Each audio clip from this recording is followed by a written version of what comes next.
Happy Friday. Beautiful Friday morning. We are just around the corner for a beautiful weekend. I'm super excited. We had a great week.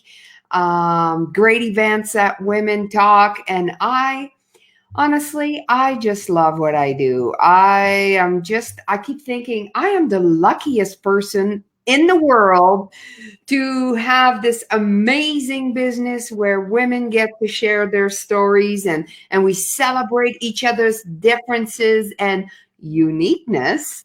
And that is a perfect segue for a wonderful lady who is going to be my guest today, and that is Loree Cowling. So let's get Loree on board. Hi, how are you? I'm so good this morning. I'm Woo! excited to be here and sharing with you today.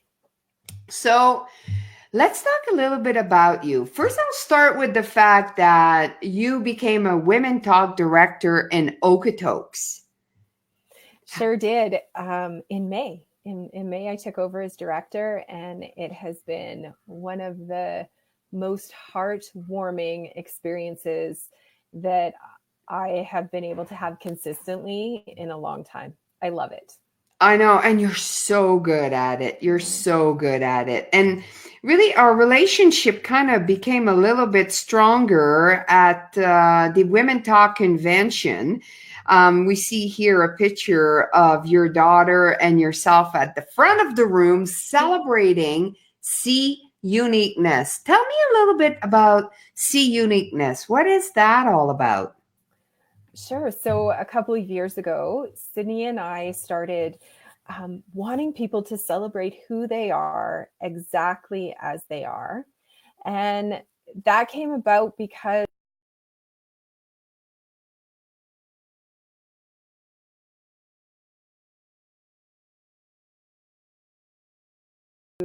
just believe in ourselves every day.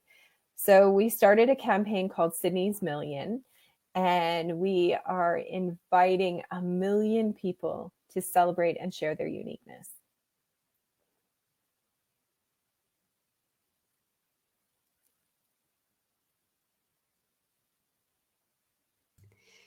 Sorry about that. I keep forgetting That's okay. if I go in the lobby, you can't hear me. So I was wondering. So you're looking for 1 million people to celebrate their uniqueness. So how do people go about doing that? Sure. We have a Facebook group called SEE Uniqueness, and also a YouTube channel that allows you to go in and watch our video, and you can celebrate and share there. Also, we are, celebrating at different events. We're starting to set up SEE Uniqueness celebration tables, Sydney's Million celebration tables at all the different events that we're going to. And, also just start to do it within your own day and your own communities and your families, just celebrating each other. And we're finding that the more we celebrate, we are creating a whole new language. And, we started to adjust our vision. And in the last few weeks, Sydney has been accomplishing unbelievable, amazing things in our community and being recognized for who she is. So we started to revision, and we have this really great idea now that 1 million Ooh. people celebrating is a whole new language for how we talk about ourselves and other people. I love it. And I think it's so needed right now. Like, if we can just touch on politics very briefly, at how nasty people have become and how they just keep looking at what's different about us and what's wrong about you. And it's like, people, we need to stop that. We need to look at what's different about you and how great it is. Yeah, we are finding in our conversations that there's this anchor that we're taught when we're very young, that to be different comes with wrongness. And in the wrongness of it is isolation, punishment, and abandonment. So then as we grow and into our adulthood and we're having these conversations, we have a real innate, like created fear that if we allow somebody else to be different than us, we'll be harmed. So this is why you see this in politics, is there's not a room for discussion and conversation. There's always a debate of my way. And it's Yeah. this fear that something will happen to you if you allow another person to be who they are. Yeah. And I've come across this being gay, obviously. It's wonderful now, but it wasn't always that way. And I remember my little niece one time, she was like 4 or 5, before that's really ingrained in them that if somebody's different, it's bad. So Yeah. she was looking at me and she was thinking, I know there's something different about my aunt, Mm. but and her partner. But I just so she asked my partner at the time, who was extremely feminine looking, are you a boy? So Right. she said no. So then she asked me, Auntie, are you a boy? No. Oh, all right. And on she goes, like it was different, but she was trying to understand it, but it really didn't make any difference that somebody was different. And how cool Yeah. would it be to live like that all the time? I love that. And that's definitely our intention. And it's so interesting that comment. Sydney, when she was 3, had leukemia. And so she had chemo, and after she had no hair. And she was at preschool. And one of the little boys came up to me and said, "Is she a boy?" So the same, they're, My they're son is struggling with that so much right now, right? Because he's got the beautiful long blonde hair. Every single person, everywhere he goes, they call him a boy. And it really bothers him. And now lately, it's also now some people are putting the label on him that he's transgender. It's like, Jesus, people, he's 10 years old. So, and that's the conversation, right? That we have had to put ourselves into categories and labels and boxes for our brains to be able to um, identify who we are, what we do, how we move. And little ones don't need that. No. It's very confusing to them. They just need to be able to sense and feel, I want to be around this person. I don't want to be around this person. Yeah. And we don't need to create all of the boundaries and barriers that show up, right? Yeah. Well, I just love what you do. And the picture that we're seeing on the screen right now was at our opening ceremonies for 2018.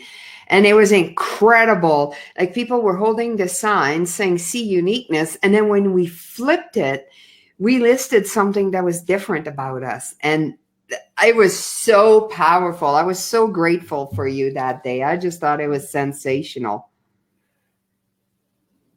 It's one of my favorite things to do, actually, is to really see people. And when we have those signs at our events and we flip them over, and people get to celebrate this thing about themselves that they don't usually, my favorite thing is to just look them in the eye and feel them in the heart and say, I see you. And it's so impactful and so powerful. And to do it on a stage like that at the convention, um, it's still one of my favorite moments so far in our SEE Uniqueness campaigns. And the picture is so incredible. It I was, know, and right? I love Sydney. Right? Like she just gets so excited. I even got a kiss from her once. I was like, that's pretty special. I love, and that's why I think that Sydney is so special. Is she doesn't have all these boundaries that we all put on each other. You must sit this way. You must stalk it this. Like she's just her. Yeah. She teaches us how to be unapologetically yourself. Yeah. Just full in. When you're upset, you're upset. When you're happy, you're happy. Um, when you love people, you love people. When you dislike them, you dislike them. And the next minute you can like them. She just is so pure in everything's fine. Like Yeah. we don't need to carry everything. It's just so a beautiful way to be. Yeah, I love it. So what's unique about you?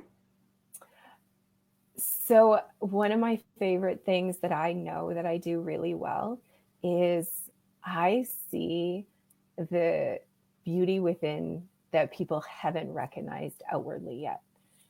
So I can take any conversation and repattern it for somebody into seeing who they are, that they're already an expert at what they want to be and who they want to be. They just haven't seen it yet. Yeah, and I like to use, I got this from Bo Eason. I love to use that analogy that there were 30 million sperms fighting to be you. I And love that. one won the race, and that was you. There's nobody else like you. That's how amazing we all are. Like when you think of it that way, isn't that like, wow, it's I, I, true. I love that. I'm going to put that into some of my talks. That's an amazing quote for 30 sure. million sperms were battling and giving it all they've got. And the winner, the number one out of 30 million was you. Yep. Love it.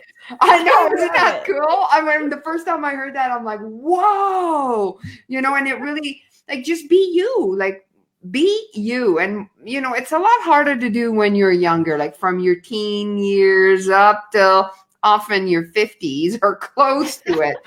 And then you get to this space, it's like, screw this. I'm done being what everybody wants me to be. And you kind of go back to the way you were when you were 6 and 7. Yeah, and we really want that to be something we show young ones, that they don't have to alter that. They can stay in that celebration of who they are. They don't have to go through those decades like some of us did of trying to re-find who you are.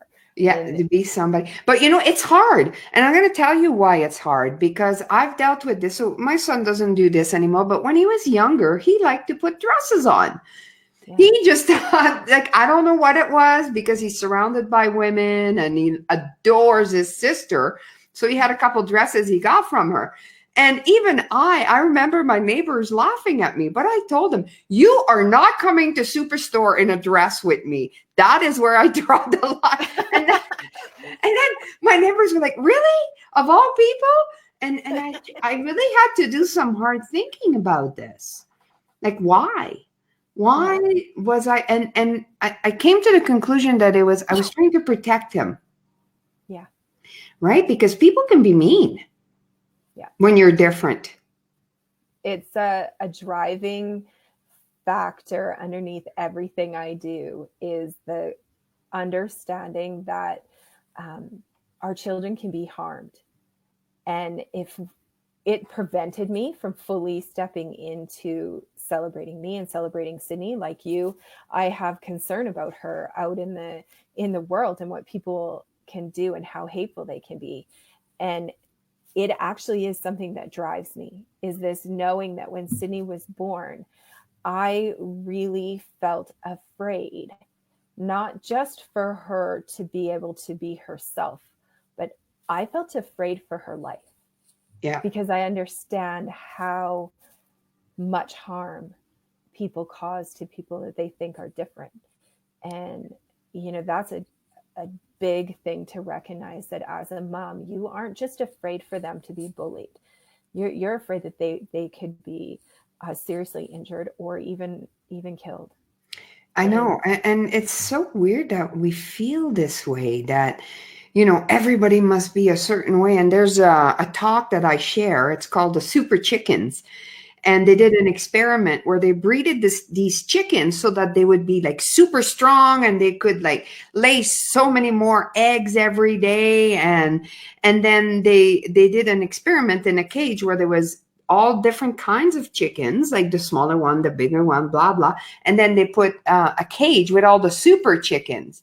And after, I can't remember the amount of time now, there was only 2 super chickens left. They pecked each other to death because they were all big, strong leaders and they couldn't cooperate. And when I hear of people wanting to eradicate Down syndrome with gene manipulations, I always think, well, why would we do that? That's crazy. How do you feel about that? It's definitely a conversation I have in my world and in our community. And I really do take it back to that place of our fear of the wrongness in being different is so big that we are willing to eliminate an entire part of our population. And I feel like if we do this with parts of our population that are the most vulnerable, It's then not very far from Hitler. right, and it's not far from any of us. So if we can do it with the ones that are most vulnerable, we'll do it with each other. And I mean, you see this in other cultures and countries. There's you can only have boy babies, not girl babies. Um, people want to eliminate Down syndrome birth, and that's actually being reported around our world. That countries are, Iceland has 100% success rate in that they report. Canada's success rate in that, or that what they call a success rate, is like 67%. So what does that mean? They are manipulating the genes already, or they are terminating pregnancies? They're terminating pregnancies due to, they'll do screening and testing.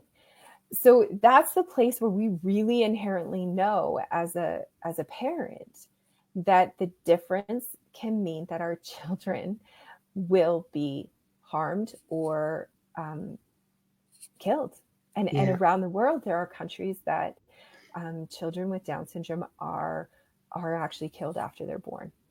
And so that sits inside us, and the power of what we want to do in our conversations of SEE Uniqueness and celebrating who we are is to create a space where we can start to love ourselves and celebrate ourselves, so that fear of difference diminishes and diminishes, and we allow other people to be as they are without having the fear that somehow that's going to cause us harm. And that's the power behind let's celebrate who we are. And often it's a fact that people don't understand all of what comes with being different. And I'm very lucky. I had a roommate for 5 years who was Down syndrome. So I really got to understand what they bring to the world, other than their fabulous attitude and laughter and smile. But I remember she had a job, and it was surveying sticks in the paint. That's all she did. She would dip the stick, put it on the rack to dry, and that was that. All day long. Like I would kill myself with a spoon after a week, right? But she loved it. She just thought that was the best job in the world, months after months after months. So that is the gift that they bring that we couldn't do. And people don't understand some of this stuff. Well, and I think that I don't know her, but in just an awareness of that story, it's because my assumption based on all the experiences I have had is that she's just so content and happy in who she is. She doesn't need this outside validation of I did this thing or I created this amazing thing. She's content to be happy in every moment. And they actually, well, she anyway, found security in doing the same thing over and over and over. To her, that was extremely pleasing because she is different than I am. And that's a gift, because if we have all Bridgets in this world, God save us. But, and that's what that's why I love what you do. I just think it is so brilliant and so awesome. Thank you. And, I just want to acknowledge too that I hear a lot, especially with our politics and with things that go on in our communities. I hear a lot that, oh, the world's in a bad place, and, people see only the bad, and it's so negative. And I actually don't see that. So we're seeing some really amazing things. And Sydney recently was honored as a Women of Inspiration through the Canadian Business Chicks in Calgary. And there were 450 people in that room that gave her a standing ovation. Amazing. Like how that would not have happened 100 years ago. Exactly. And this is that place for me of the woman that nominated her said, she should be nominated because we can love without words. and Sydney shows you how to be love. That's And as beautiful. yeah, and as she walked up to that stage, she loved herself so much that every person felt that and stood for her. And it was a big mission of mine to get to the place where people could see through Sydney's eyes what the world can be like. That And is so amazing. it is. And after that night, like I said, we started revisioning, and I have this new vision that every single person that received an award that night could love themselves as much as she does, to know that they deserve to have 450 people stand for them. Love it. To take it even further. And we're now in conversations. SEE Uniqueness is working with our local, a branch of our local government, to be in conversation how to celebrate and connect with each other within our communities. Sydney And I has, personally think like this kind of a program should be in every single schools. yeah, and we're working on that. We've been doing different things and creating different conversations around that. And I believe that there is going to be a SEE Uniqueness program in the schools. I can Love feel it. it. Yeah, for sure. That is amazing. What a beautiful gift that would be. Right? To be able to have children just know inherently that they don't have to be afraid, and what that can do for the generations. Like, I think of my lineage and my grandmother, who was born in England. She came over after the Second World War. And when Sydney was born, she said to me, I've never seen a person with Down syndrome in the community, because where I came from, they weren't. And for her to open her heart to get to know Sydney beyond all of her beliefs and her fears and the things she was taught is exceptional, was unbelievably exceptional. It was very difficult for her.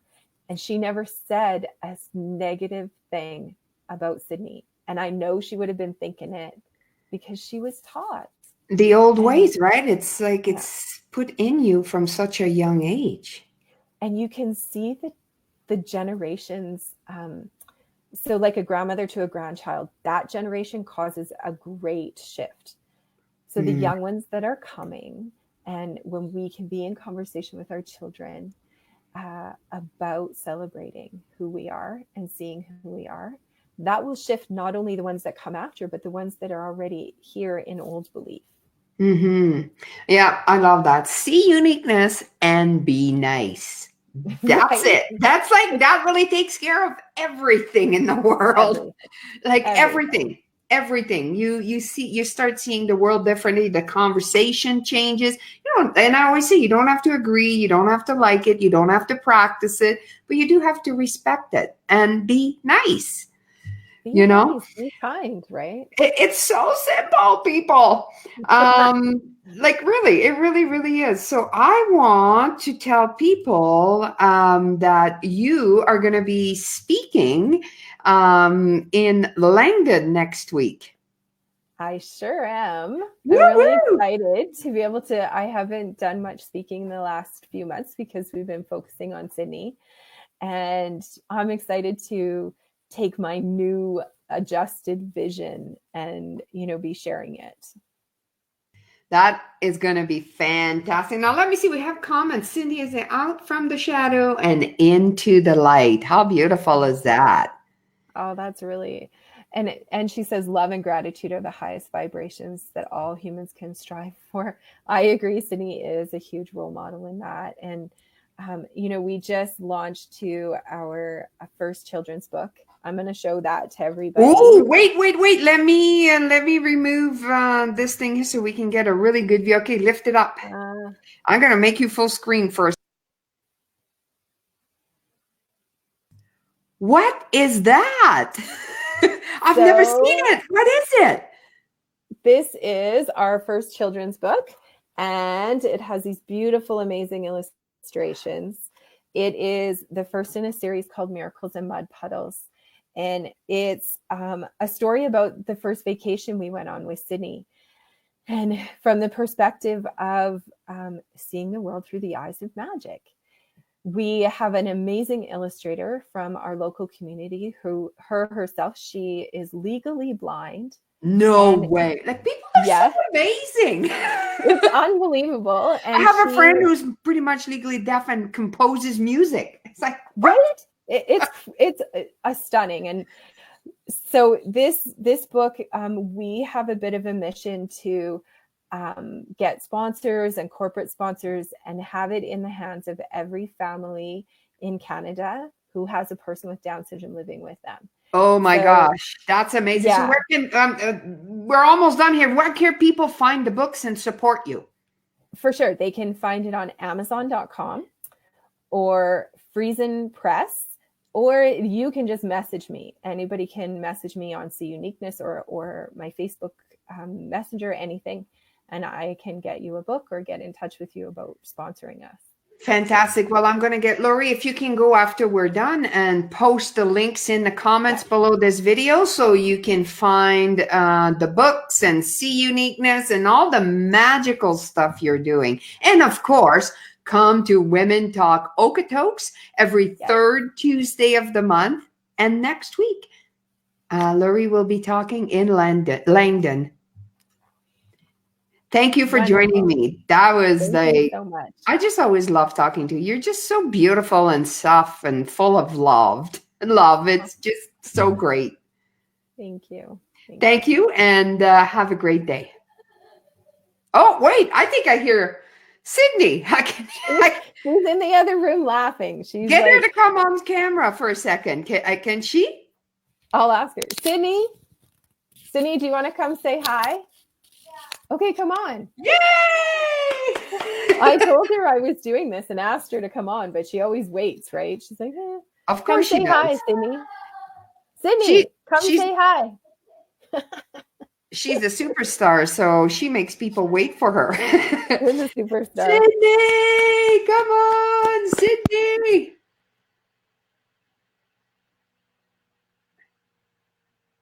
So we're just waiting for Sydney to come on board. It's well worth the wait. She is such a beautiful... Oh, there she is. Can we put the headphones on Sydney or can she hear me? Can Sydney hear me? Because we can't hear you anymore. We can't hear you. Hold on. I think she had unplugged her headphones so that Sydney could hear. Look at that smile going. Don't go away, Sydney. Hey! Sydney, how are you? I can't see you.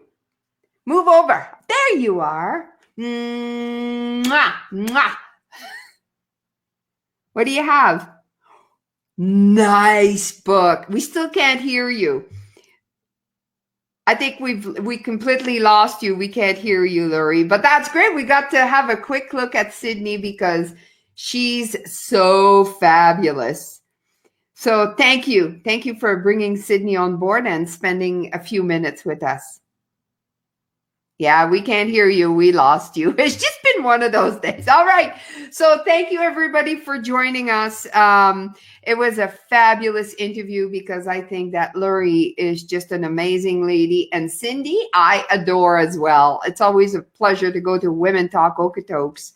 And quite often, Sydney will actually perform for us and sing a song. So if you're able to make it, womentalk.ca/Okotoks, buy your tickets.